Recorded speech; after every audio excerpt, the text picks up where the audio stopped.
Without balance, everything collapses. There is no structure or system that could survive without some sort of balance. Any system or structure, as I've mentioned, that's been around for thousands of years has said balance, and said balance should never be thrown upon its head. In the world of One Piece, this is no different. In the last 900 years of recorded history, there has been a powerful world government. There have been constant threats of different rebellions, whether it's a revolutionary army or some pirate gaining momentum. There are always threats, there is always an oppressive government, and anarchy as well as authoritarianism can constantly clash. Throughout history, this clash has kept the One Piece world in balance. Even in the Marineford War, where we saw everyone at their peak strength, you saw goddamn Whitebeard, an absolute legend that I would definitely not want to lick his nipples.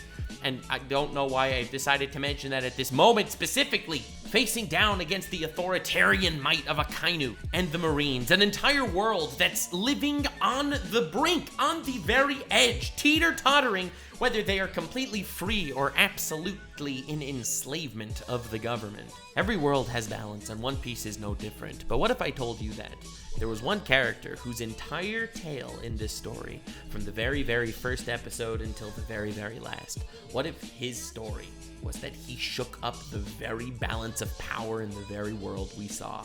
What if he created power vacuums and he is the one that filled them? What if this is a story about how Luffy becomes the Pirate King and establishes himself as him?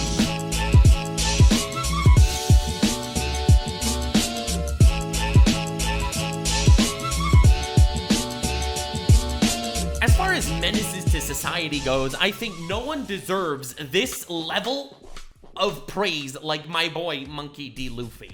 I know when you hear menace to society, the first thing that pops into your mind is some sort of villain. But Luffy is the paradigm of what a menace to society is. A menace to society is someone that proves to everyone in the world that society is flawed.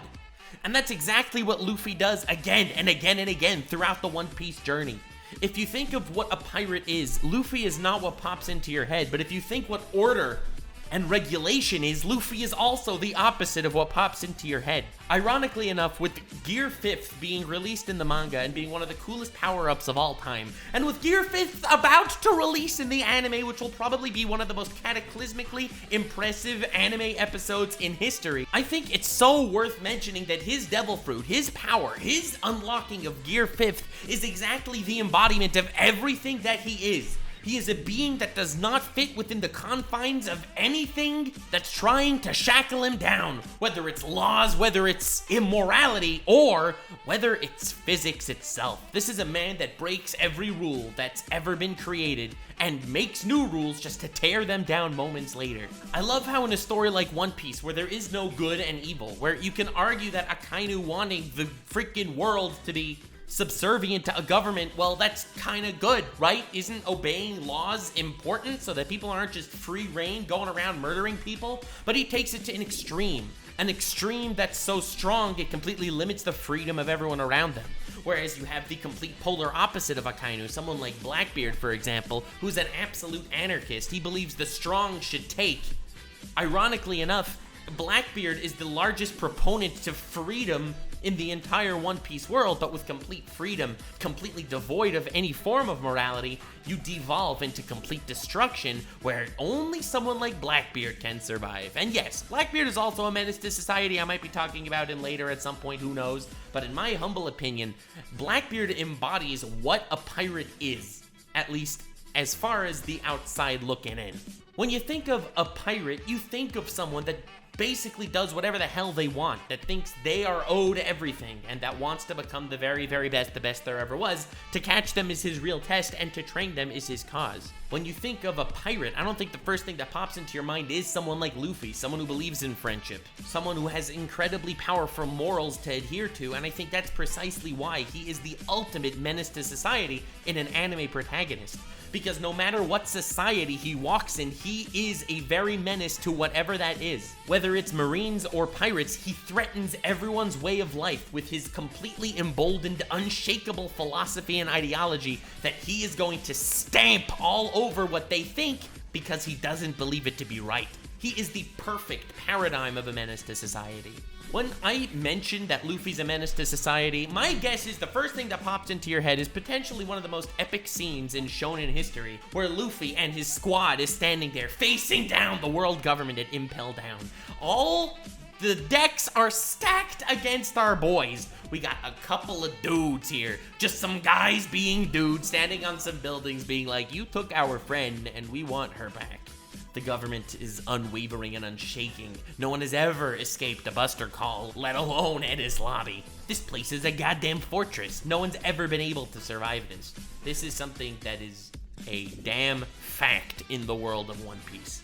Few things are certain, but one is the doom of anyone that faces the world government in open combat. The biggest bald pirates on the planet do not go at head-to-head war with the world government. They know that's a death sentence, and even if they just barely do manage to win, another emperor will swoop in and steal everything from them. Because of all the powers at B, no one can actually fight in a massive, full-scale battle because it leaves them too weak to whenever they get third-partied by some idiots playing Fortnite. But what if someone doesn't care? What if someone doesn't care about the consequences to the point that they are willing to do anything, no matter what it is, as long as it fits into their virtues? As Luffy and his dudes being bros, a couple of himbos standing on a building staring down the world government and their absolute highest tier level of assassins. Luffy whispers to this masked man Sogeking, who I still don't know who he is under the mask, shoot down their flag. This is the moment where Luffy declares war on the world government. Luffy, not with an army. No, Luffy with like 5 dudes. Alright, just a couple of guys. Just a couple of dudes. And they declare war on the world. The world government. The strongest force in the entirety of One Piece. A force so strong that its rule has not been shaken in 900 years. And he declares war. And he wins. Through that entire arc, I think it's one of the most powerful arcs in all of anime, and I don't think we will ever have another Enies Lobby that hits quite the way that one did. But the reason why I put so much passion into talking about that one moment in specificness is not only because it made my panties incredibly moist. No. Well, yes, but also no. That's what you think of when you think of Luffy as a menace to society. Here you have the world government. That's a society. Luffy declares war. He be a menace. He is so much more than that. You are severely downplaying exactly what Luffy is if you think he's only a menace to that one society. This man is a menace to all societies. This man has taken down emperors. He's embarrassed emperors, humiliated emperors, and, well, maybe even killed emperors if Oda would kill off characters in One Piece. No matter what he does or where he goes, he's constantly making allies. He's causing the common folk to embrace his philosophy, embrace his majesty, worship him as someone worthy of servitude, and starting a rebellion just because he's freaking there.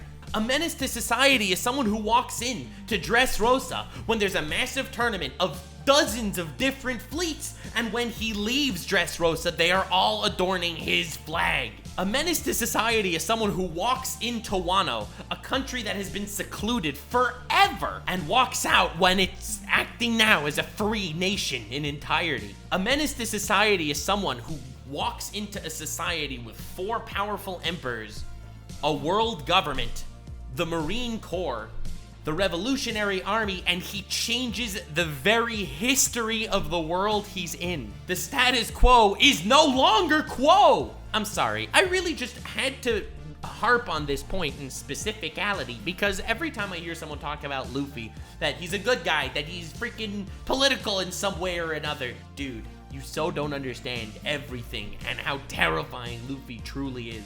Can you imagine One Piece if it wasn't a battle shonen? Can you imagine this one underdog dude with his own ideology? He's not Democrat, he's not Republican, he has his own mindset. He's kind of wild, he's kind of crazy, he thinks in ways that other people don't really think. He kind of acts childish, he doesn't really care about the consequences of any of his actions. This man freaking punched a celestial dragon because he disagreed with the ideology of selling these fish people for bidders, causing an entire massive eruption and destruction of Sabati Archipelago just because he freaking felt like it, because what that dude, that idiot with the spacesuit did was wrong, and he was not gonna let that fly.